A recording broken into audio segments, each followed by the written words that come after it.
मुझे इस बात का आप क्लेम दो, और दूसरी बात रिस्पॉन्सिबिलिटी लो कि क्यों हो रहा है। मेरी जान चले जाती तो कौन रिस्पॉन्सिबल है।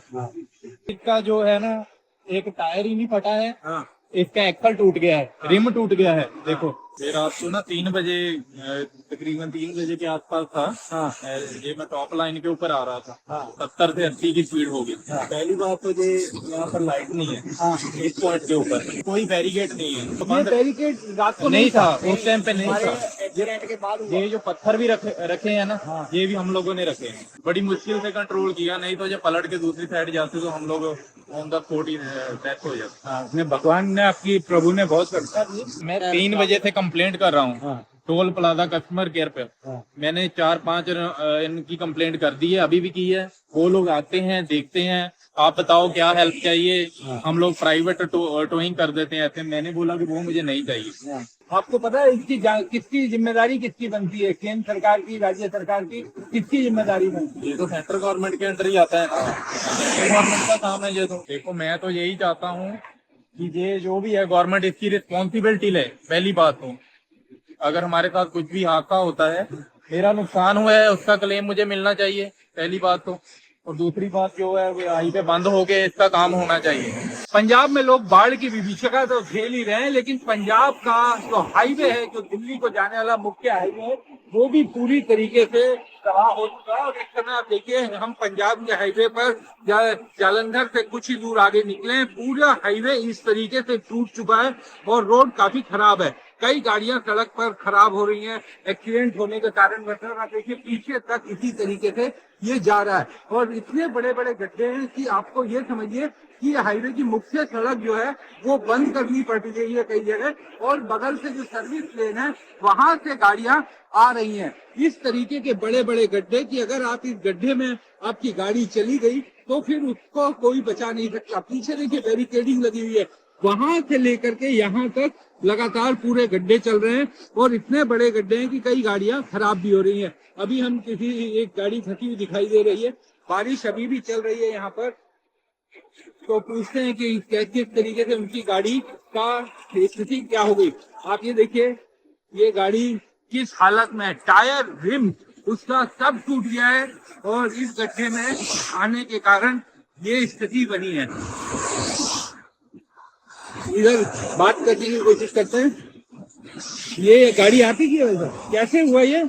ये रात को ना 3 बजे, तकरीबन 3 बजे के आसपास था। ये मैं टॉप लाइन के ऊपर आ रहा था। स्पीड होगी तकरीबन 70 से 80 की स्पीड होगी। पहली बात तो ये यहाँ पर लाइट नहीं है, इस पॉइंट के ऊपर। अच्छा, लाइट नहीं है यहाँ पर? ये पॉइंट के ऊपर लाइट नहीं है, बंद है। दूसरी बात है कोई बैरिकेड नहीं है। अगर रोड टूटा हुआ है ना, पहली बात तो बैरिकेड करना चाहिए। तो ये बैरिकेड रात को नहीं था, उस टाइम पे नहीं था। एक्सीडेंट के बाद हुआ। ये जो पत्थर भी रखे हैं ना, ये भी हम लोगों ने रखे हैं। अच्छा, उसके बाद हमने एसएसएफ को कॉल किया, वो लोग आए, उनसे हम लोगों ने रिक्वेस्ट किया कि बैरिकेड लगाओ, कुछ भी नहीं था। सीधा खड्डे में टायर गया, एकदम फट गया। तो उसने गाड़ी में बड़ी मुश्किल से कंट्रोल किया, नहीं तो ये पलट के दूसरी साइड जाते तो हम लोग on the spot he death हो जाती। भगवान ने आपकी प्रभु ने बहुत रक्षा दी। लेकिन ये बैरिकेडिंग यानी आप लोगों ने अभी हम आ रहे थे तो हमने वहाँ पर करवाई। बैरिकेडिंग की हुई थी और सर्विस ट्रेन से सब आ रहे थे।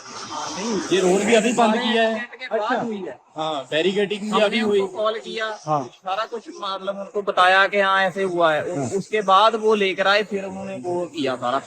पत्थर भी हमने रखा था पहले, एक बस ड्रम पड़ा हुआ था। हमें क्या पता कि ड्रम किस चीज के लिए रखा है। देखो हमने रात में ना, इधर से आए तब खड्डे थे। मैं 3 बजे से कंप्लेंट कर रहा हूँ टोल प्लाजा कस्टमर केयर पे। मैंने 4-5 इनकी कंप्लेंट कर दी है, अभी भी की है। वो लोग आते हैं, देखते हैं, आप बताओ क्या हेल्प चाहिए। हम लोग प्राइवेट टोइंग कर देते हैं ऐसे। मैंने बोला कि वो मुझे नहीं चाहिए, मैं प्राइवेट करना मैं खुद कर लूंगा। मुझे इस बात का आप क्लेम दो, और दूसरी बात रिस्पॉन्सिबिलिटी लो कि क्यों हो रहा है। मेरी जान चले जाती तो कौन रिस्पॉन्सिबल है। तो आपने जब कॉल किया, कौन आपके पास आया? क्या कोई अधिकारी या किसी कोई यहाँ पर आया? हाईवे के जो है ना, वो आए वो सेफ्टी के वो चेक करने आए हैं, वो बात करके चले गए बस, कुछ भी नहीं। कोई अभी आश्वासन उन्होंने नहीं नहीं, कुछ भी नहीं हुआ। और एक चीज बताइए मुझे कि आपको ये तो क्योंकि आप नेशनल हाईवे से सफर कर रहे हैं, आपको पता है इसकी किसकी जिम्मेदारी किसकी बनती है? केंद्र सरकार की, राज्य सरकार की, किसकी जिम्मेदारी बनती है? ये तो सेंट्रल गवर्नमेंट के अंडर ही आता है ना, सेंट्रल गवर्नमेंट का काम है ये, तो वो रिस्पॉन्सिबिलिटी ले और मुझे क्लेम दे। आपको इसका क्लेम मिलना चाहिए। देखिए जो बात ये कह रहे हैं वो बिल्कुल जायज बात है। इस रोड पर चलने के लिए आदमी टोल देता है, इसमें पूरी जगह आपको टोल देना पड़ता है, और उसके बाद आपकी गाड़ी की स्थिति अगर इस तरीके की हो जाए कि आपकी गाड़ी पूरी तरीके से तबाह हो जाए और आपको अभी इसका जो है ना, एक टायर ही नहीं फटा है, हाँ इसका एक्सल टूट गया है, रिम टूट गया है, देखो दूसरी साइड से भी देख लो, इसका टायर बिल्कुल सीधा है, हाँ इधर देखो उसका एक्सल टूट गया है।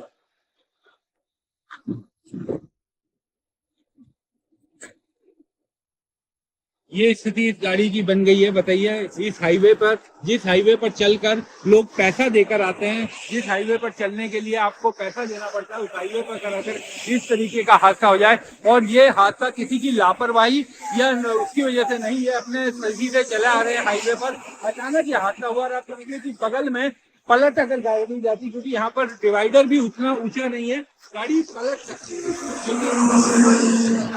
गाड़ी नहीं पड़ती। बहुत मुश्किल से कंट्रोल किया, बहुत ज्यादा मुश्किल से, वहां से कंट्रोल करते करते हम लोग यहाँ तक आ गए।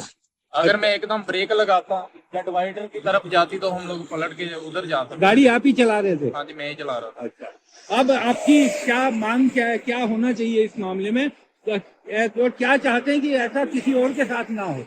देखो मैं तो यही चाहता हूँ कि ये जो भी है गवर्नमेंट इसकी रिस्पॉन्सिबिलिटी ले। पहली बात तो अगर हमारे साथ कुछ भी हादसा होता है, मेरा नुकसान हुआ है, उसका क्लेम मुझे मिलना चाहिए, पहली बात तो। और दूसरी बात जो है वो हाईवे बंद हो के इसका काम होना चाहिए। और मैं आपको बताऊं कि जब हम दिल्ली से आ रहे थे तब भी ये कई जगह इस तरीके की घटनाएं देखने को मिल रही थी, जहां पर रोड इस तरीके से खराब था। और पंजाब से अब वापिस जब जा रहे हैं तब भी कई जगह इस तरीके के हादसा, इस तरीके के रोड दिखाई दे रहे हैं, जगह जगह गड्ढे बने हुए हैं, गाड़ी अचानक से चलती है। तो आते हुए कई जगह गाड़ियां खड़ी हुई दिखाई दी थी, और यहाँ पर इस समय अचानक जब हम सुबह निकले तो इन भाई साहब की ये गाड़ी दिखाई दी। ये फिर तो मेरी गाड़ी से नहीं हुआ, वो सामने का गाड़ी खड़ी हुई है, तो आप देखिए वो एक और गाड़ी सामने खड़ी हुई वो है। खड़ी हुई है, उसके टायर देख लो, बम्पर टूट गया है, टायर फट गए हैं उसके, वो भी हो चुका है। आइए आपको थोड़ा सा पास से वो भी गाड़ी दिखाने की कोशिश करता हूँ। उसकी तरफ मेरी नजर अभी नहीं गई थी, लेकिन अभी इन भाई साहब ने दिखाया है, तो आप देखिए ये गाड़ी भी, यानी रात को यहीं पर इसी गड्ढे के कारण इस गाड़ी की यह हालत हुई। इसका भी टायर फट गए हैं, नीचे नुकसान हुआ है, और किसी तरह रात को ये उठा करके साइड में करवाई गई होगी। तो इस गाड़ी की भी ये स्थिति हुई, और इस गड्ढों के कारण ये स्थिति बन रही है। अब आप समझिए कि इतना बड़ा गड्ढा, समझिए कि गाड़ी अगर आ रही है स्पीड में और इस गड्ढे में अगर कूदी तो उसके बाद उसे कोई बचा नहीं सकता। तो इस तरह का नुकसान जो लोगों का हो रहा है, इसकी जिम्मेदारी निश्चित तौर पर लेनी चाहिए।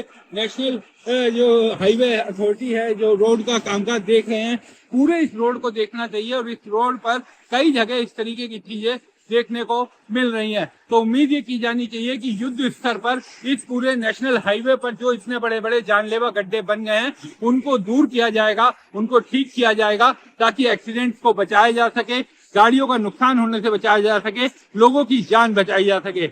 जालंधर के पास के हाईवे पर हम मौजूद हैं। यहाँ से निकल रहा था तो मुझे लगा ये खबर आप लोगों तक पहुंचानी चाहिए। तो बिना माइक, केवल फोन से आपको ये सुनने में, आवाज में हो सकता है कुछ तकलीफ आए, तो उतनी क्लियरिटी ना आए, लेकिन चूंकि माइक नहीं था मेरे पास इस समय, इसलिए सीधा फोन से रिकॉर्डिंग कर रहा हूँ। लेकिन ये खबर जरूरी थी, आप तक पहुंचानी बहुत जरूरी थी, इसलिए मैंने अपनी गाड़ी रोकी और बिना माइक के ये। अब आप सोचिए कि इसमें अगर गाड़ी गिर गई तो कैसे इस गाड़ी को कोई बचा सकता है? जी ये खड्डा देखो ना सर, ये तकरीबन 2-2.5 फीट गहरा खड्डा है, कोई भी गाड़ी है नहीं कंट्रोल होगी। इस खड्डे में बिल्कुल सही बात कह रहे हैं। देखिए मैं आपको दिखाऊं, आपको इधर से समझ में आएगा। इसकी ऊंचाई समझिए कि ये गड्ढा है, ये सड़क है, सड़क से एक ये पूरा इतना, यानी आप समझिए कि इतना नुकसान है। इतना तो इतना बड़ा गड्ढा है जिसमें ये गाड़ी गिरी और उसके बाद ये गाड़ी वहां तक जाते जाते किसी तरह इन्होंने अपनी जान बचाई। अगर तो ये पूरा कंट्रोल नहीं करते तो गाड़ी उस तरफ गिरती और एक बड़ा हादसा हो सकता था। ये गाड़ी सामने आपने देखी कि किस तरीके से खराब खड़ी है, वो भी इसी तरीके से एक्सीडेंट हुआ था। ये खबर आप तक पहुंचाना बहुत जरूरी था, इसीलिए गाड़ी रोककर ये वीडियो बनाया। इस खबर में फिलहाल इतना ही, आगे भी कुछ इस तरह का आएगा तो हम जरूर आप तक रिपोर्ट करेंगे। आपसे यही अनुरोध, 10 स्वतंत्र देखते रहिए, आपका साथ ही हमारे लिए बहुत जरूरी है। बहुत बहुत शुक्रिया। हमारे चैनल को कृपया लाइक करें, सब्सक्राइब करें और अपने साथियों से भी जरूर करवाएं। शुक्रिया।